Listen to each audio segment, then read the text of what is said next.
Hey hello everyone, welcome back to my channel. তো তোমরা সবাই কেমন আছো এই ঠান্ডার মধ্যে? তো বিশাল ঠান্ডা পড়েছে এদিকে।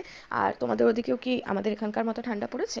তো যাই হোক, সেই ঠান্ডার মধ্যে আমরা চলে গিয়েছিলাম চাকলাই, মানে চাকলার কচুয়া ধাম দর্শন করতে, লোকনাথ বাবার জন্মস্থান। জয় বাবা লোকনাথ। তো আমরা লোকনাথ বাবার দর্শন করতে আমরা বেরিয়ে পড়েছিলাম গাড়ি করে।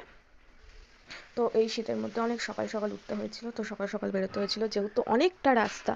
তো আর আমরা গিয়েছিলাম শান্তিপুর থেকে। তো হচ্ছে অনেকটা রাস্তায় যেতে হয়েছিল আমাদের, তাই অনেক সকাল সকাল বেরোতে হয়েছিল। তো আমরা এবার পৌঁছে গিয়েছিলাম চাকলা ধামে। আর চাকলা ধামে এসেই ফার্স্টে আমরা পুজোটা দিয়ে দিলাম লোকনাথ বাবা দর্শন করে। আর আপনারা যারা আসবেন মনে করছেন তারা কিন্তু এই মন্দিরের পাশ থেকেই ঠাকুরের সব কিছু সরঞ্জাম পেয়ে যাবেন। আর ঠাকুরের সমস্ত ফুল আর নানা রকম প্রসাদের সরঞ্জাম সব কিছুই পেয়ে যাবেন। তো আমরা পুজো টুজো দেওয়ার পর একটু ডাব খেয়ে নিলাম। আর ডাব খেয়ে নেওয়ার পর ওর পিছন আবার মানে আমার ভাইপো সোনুকে একটু ডাব খাইয়ে দিল।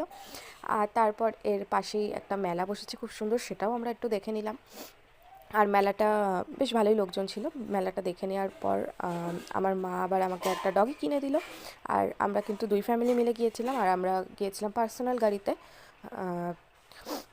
তো যাই হোক, পুরো মন্দিরটা আপনাদের যতটা সম্ভব ঘুরে দেখানোর চেষ্টা করছি। এটা ছিল চাকলাধাম। আর মন্দিরটা ঘোরার পর আমরা খাওয়ার লাইনের দিকে চলে গেলাম। আর আমরা এখানেই টিকিট কেটেছিলাম। আর এখানে টিকিট হচ্ছে একটা 80 টাকা আর একটা 40 টাকা। 80 টাকায় পেয়ে যাবেন মহাপ্রসাদ, মহাভোগ, আর হচ্ছে 40 টাকায় মিডিয়াম। আর 80 টাকার ঊর্ধ্বে আর কিছু নেই, ওপরে আর কোনো টিকিট নেই, এই দুটোই। তো খাওয়াটাও আপনাদের সাথে শেয়ার করলাম। তো তারপরে আমরা খাওয়া দাওয়া শেষ করে সেখান থেকে বেরিয়ে পড়লাম কচুয়া ধামের উদ্দেশ্যে। তো কচুয়া ধামেও আমরা চলে এলাম।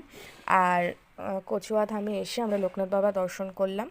আর পুরোটা আপনাদের দেখানোর চেষ্টা করছি। তো এটা হচ্ছে লোকনাথ বাবার জন্মস্থান।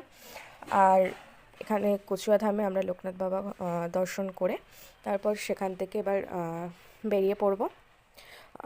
আর এই কচুয়া ধামের লোকনাথ বাবা দর্শন করে সেখানকার দুধ পুকুরও আপনাদের সাথে শেয়ার করলাম। তো সবাইকে টাটা।